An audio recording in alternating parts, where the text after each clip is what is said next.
Psalms 46. Until the end, for the sons of Kor, for the hidden.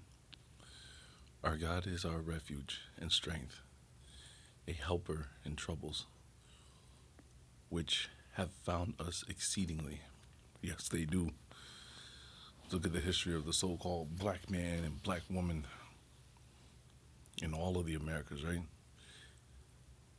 Constantly, something's happening to us.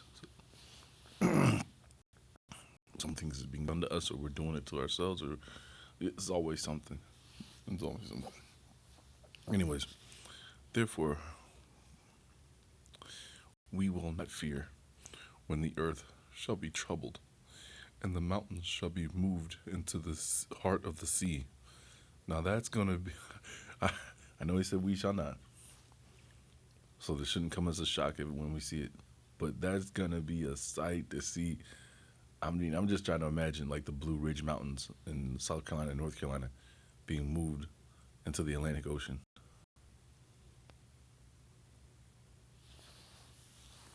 Glassy Mountain in South Carolina being moved. I just can't imagine again, how does it Colorado where all those caves they've dug out, right, so they can go hide in there when the time comes. All them sliding into the sea. I mean, that's a long journey, right? But I mean, he's done it before. He has. I mean, I always bring it up, right? Look at the cities that are built off the side of Japan. Those were not built underwater when they were built. Look at all those cities that they claim that they have images of it. They found down in the Gulf of Mexico, around Jamaica and some of the islands.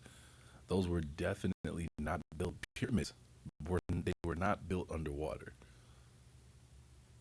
He's already given the face of the earth a facelift. He's gonna do it again. The water, yeah, their waters roared and were troubled, and the mountains were troubled with his strength. The stream of the river maketh the city of God joyful. The Most High hath sanctified his temple. God is the God is in the midst thereof. It shall not be moved. God will help it in the mor- morning early. What does that mean? God will help it in the morning early. Hmm. Nations were troubled, and kingdoms were bowed down. He uttered his voice, and the earth trembled. The Lord of armies is with us. The God of Jacob is our protector. Wait.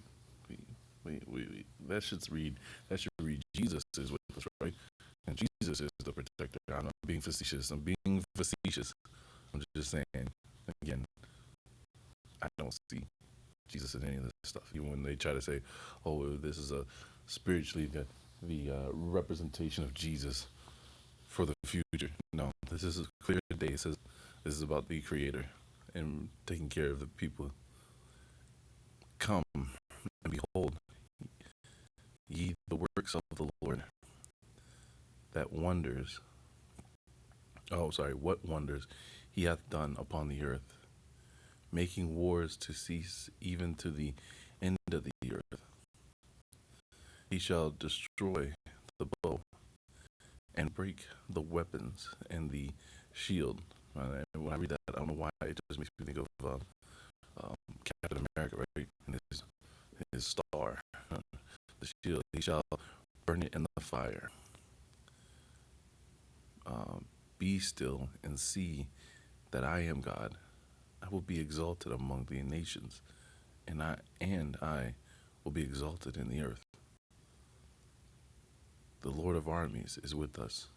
The God of Jacob is our protector. He repeated it there, like 7 and 11. So, whoa. 7-11? Do you see that? It repeats it on verse 7 and 11. Wow. That's that's kind of just like, maybe I'm making a big deal about it, but that's kind of like odd, right? Like we should have been, like we should have looked this up a long time ago. Wow.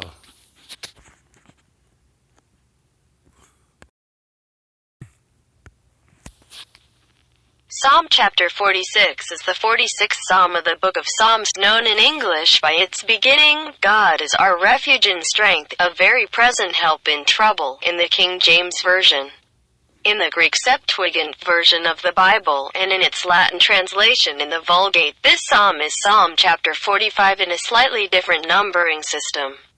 In Latin, it is known as Deus Noster Refugium et Virtus. 1. The song is credited to the sons of Korah. Let me see.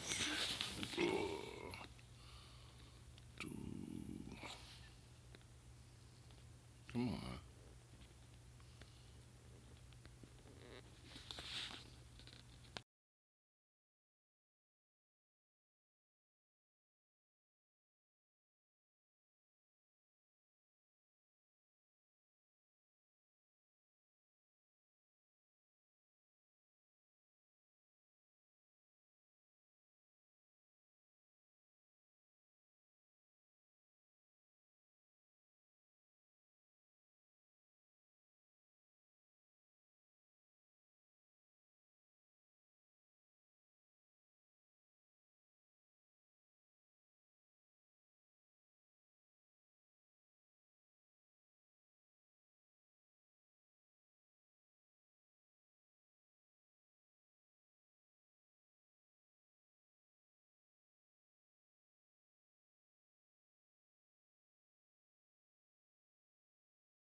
This psalm is a regular part of Jewish, Catholic, Anglican, and Protestant liturgies. According to Spurgeon, Psalm chapter 46 is called a song of holy confidence. It is also known as Luther's psalm. When Martin Luther wrote his popular hymn, "A fortified castle is our God, a mighty fortress is our God," as a paraphrase of Psalm chapter 46:2, Luther's hymn has been quoted in many musical works, both religious and secular, including Bach's Cantata ein Festberg unser Gott BWV 80. Johann Pachelbel sets the psalm in German and Jean-Philippe Rameau in Latin, among many others.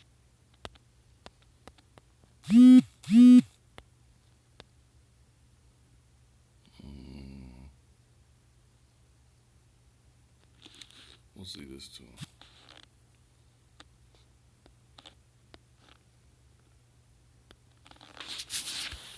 According to Henry, this psalm may have been composed after David defeated the enemies of ancient Israel from surrounding lands.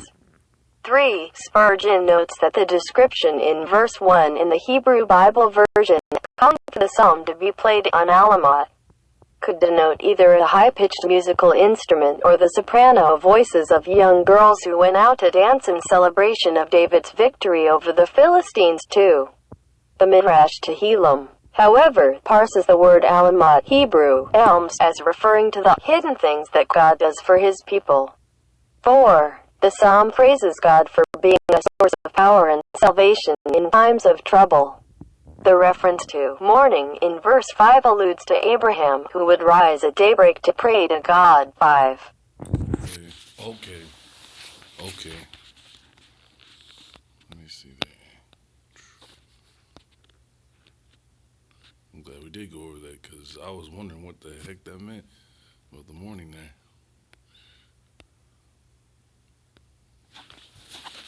There is a difference of opinion among Christian scholars as to which river the psalm is referring to in verse 4 of the KJV, the streams of which make glad the city of God. Among the possibilities are 6. The Jordan River, However, the Jordan River is a distance of 20 miles 32 kilometers northeast of Jerusalem, assuming that the city of God is a reference to Jerusalem. For this reason, some have found this possibility unlikely. A river in Jerusalem during the millennial reign of Christ. This river will run from beneath the temple in Jerusalem east to the Dead Sea, as described in the 47th chapter of the book of Ezekiel. A river in Jerusalem after the millennial reign of Christ. This is the river that flows from the New Jerusalem, as described in the 22nd chapter of the New Testament book of Revelation. Nope, not doing that. Not hearing more about him or it. Here. We'll stop after this.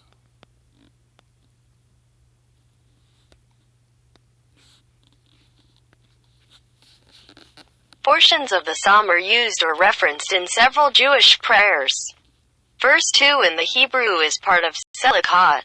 7. Verse 8 is said in the daily morning service during the recitation of the incense offering in Pesach Dezimra and in Uvaled Zion. It is said in Uvaled Zion in the Shabbat morning service, Yom Tov afternoon service, and Motzei Shabbat evening service as well. 7. Verse 12 is part of the Havdalah ceremony. 7. Yemenite Jews include it as part of Yehai Kevod. 8. In the Siddur Avodas Yisrael, Psalm chapter 46 is the psalm of the day for Shabbat V'era. 7. The psalm is recited as a prayer for the end of all wars. 9. Well, now we have different options on how to use it.